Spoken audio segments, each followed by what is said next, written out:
Today is Friday the 12th, and I just wanted to give kind of an update video and a shout out video. Intermountain, they replaced the decoder. The ditch lights are bright, all lights working, good sound. Pulled 12 cars set at 80 miles an hour, ran for an hour and a quarter. Set at 80, ended at 32. Pulled 17 cars set at 50 miles for 30 minutes. Tested, passed all the tests. Suggest you run your locomotive without any programming changes to start as a further diagnostic test. Parts required for repair. They put a whole new ESU sound decoder in it. $109 credit, 0 owed. As you guys know, I ordered this from, actually was a place in Canada that had the cheapest price. Was a great loco, ran for an hour, 2 hours or so, probably about 2 hours, and then from there it just started going slower and slower and slower. It was kind of weird, and the ditch lights never worked. Intermountain Canadian National SD40-2 locomotive, which is actually my favorite locomotives. That and the tunnel motors, the SD42-T tunnel motors. So I sent it to them. I filled out their repair order, sent it to them, got an email about 4 days later that they had received it, hadn't heard nothing. It was there 2 weeks, hadn't heard nothing. Got an email that it was in the mail back. No charge, no nothing, no nothing. This is probably the third or fourth time that I've heard of Intermountain doing this type of thing. There was another gentleman, I can't remember who it was. Well, there's been a couple others that I've come across in videos about how good Intermountain's customer service is. And if you've never owned an Intermountain, I will tell you that their details are second to none. And when it was brand new, it pulled great. It just kind of faded there. I'm also very happy with this SD70 ACE from Walther's mainline. She's been a workhorse while the other one's out, so I could run some trains. Also got some new cars. I had the bottom pack and I got the 2 upper packs. And yes, all you rivet counters that don't watch me will notice that some of them are double numbered cars. I don't care.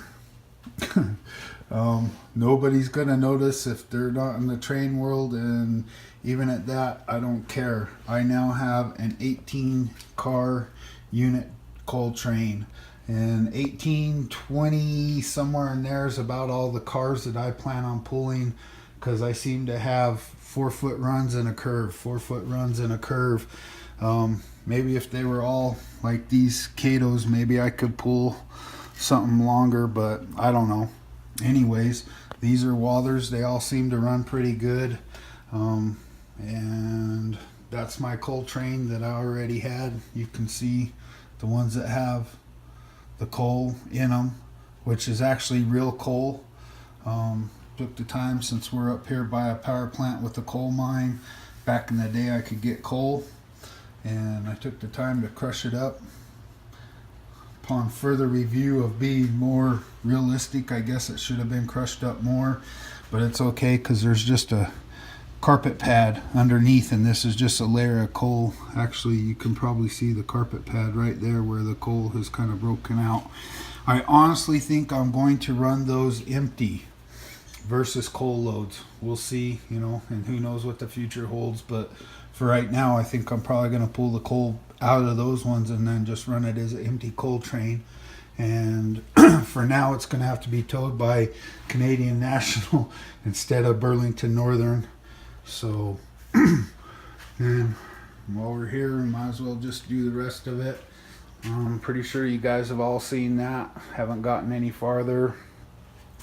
I've made a buttload more trees and only have, I don't know, 6 or 7 more to make besides the other style. we'll put that in there for Eric. That is the Black Mountain and Lake Powell Railroad. It's an electric railroad that brings coal to our power plant. Kind of ugly engines, but what do you expect for electric engines? The rest of it, I'm pretty sure you guys have all seen this over here. Haven't gotten much farther. Same with over here. I've planted some more trees, but haven't gotten too much. Everybody's probably tired of the river. Got my fishermen laying out so I can put them in. I came across them the other day. Probably the only other thing that's going on, and this kind of preempts probably the next video you'll see, guys, from me. This is my mock-up of my grain silos. I ordered a bunch of stuff after I realized that all I got in that kit was a silo and a head house. Between the pictures and the name on the box, you would think that I could have pulled my head out and and realized. So anyways, I ordered a bunch of kit bashing stuff and a bunch of scratch building stuff, and have been on the internet looking at grain silos and all the stuff, and also just I got some big plans. We'll see how it turns out, but that's it, sitting there for a mock-up, and it's gonna have to get another turnout, or I might just steal a turnout from down there at the end, because this stuff's gonna be a while, and then the next time I order something, I'll order a turnout to replace that one down there. But that way the grain train can come in right there. I also would like to do something in the neighborhood of, I don't know what kind of ships or anything. I haven't gotten that far, but some of the grain elevators I've been looking at have a big old bar that comes out, and I guess it's a suction hose, and they just suction the grain out of the barges. So it could go either way. They could be offloading grain to here to be shipped, or it could be coming in, being loaded into the silos, and then offloaded in the boats to be shipped. So, but since this is my harbor with my car float and whatnot, there's no reason that this can't be a car float right there, and then you lift this car float that's actually just a mock-up out, and then there's actual ship that sits there. So, but anyways, that's kind of where we're at right now.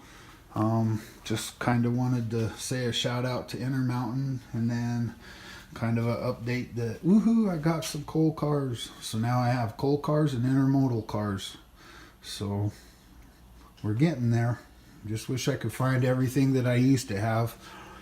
I only found about 2 out of the 4 or 5 dressers that I used to have stuff in, and then of course I had a big old box that had all the buildings and stuff that I had from my last layout, but don't seem to find it.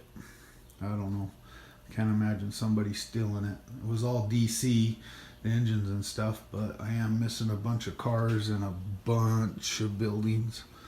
So who knows? It was 17 years ago when I stopped model railroading and went racing. So anyways, thank you guys for watching. Comments, questions, you know where to put them.